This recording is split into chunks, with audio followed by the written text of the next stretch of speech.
rich photographer versus the poor photographer. What's the difference? One thing that I know about many of the richest photographers in this world. Welcome to my photography business channel. My name is Rosh.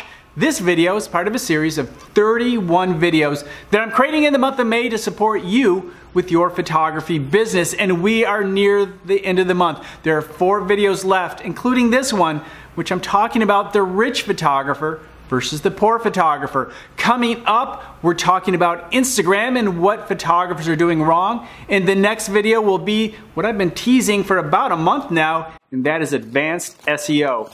The last video is a more informal video talking about what I would do if I were to start my photography business all over again. That's going to be a good one. I went to art school years ago, and my degree is in photography. And I had a lot of conflict with the teachers at the time, the instructors, because they were purists. They were about the art of photography. And I often had discussions, if not loud altercations, with my instructors as well as fellow students about my loyalty to the craft.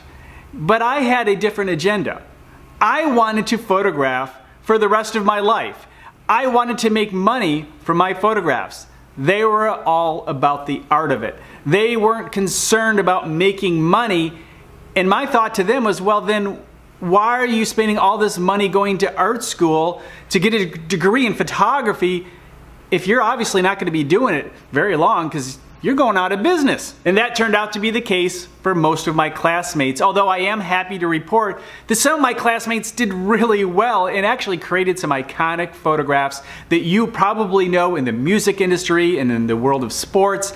It's pretty cool to see them succeed. And I must say I've had an excellent career in the world of photography, but it's because I had the mindset that I wanted to be successful. I wanted to make money doing what I love. As I've mentioned in some of the other videos, I consider a successful photography business a business that has a positive cash flow. In other words, you have more coming in than you have going out. And it honestly does not matter whether you're making $50,000 a year, $25,000 a year, $100,000, $200,000 a year. If you have positive cash flow, all of your bills are being paid. You're ahead of most photographers, and I consider you a success. One of the most common comments that I've received over the last month will not surprise you. It's how hard the photography business is. You're darn right it's hard. This is a commodity business. Business is hard as it is, but a commodity business is price driven. And so our goal, because photography is accessible anywhere to anyone, good images can be created with a cell phone, we have been focusing on how to focus our business on creating images or opportunities that is not commodity based. It's not easy to do, but you can do it. There are ways to go about it.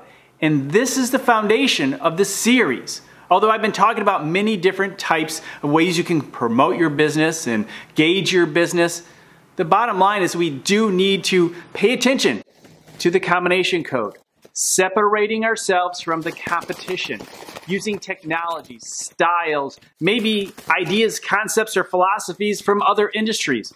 Whatever it may be, the skills and talents that we bring to the table will be the foundation of how we drive our business forward. 2 things the rich, successful photographer does: they act every single day. In most cases, take photographs every single day, and they get out there and they shake hands and they meet people and they connect and they build their business. And the second thing they do is they persist.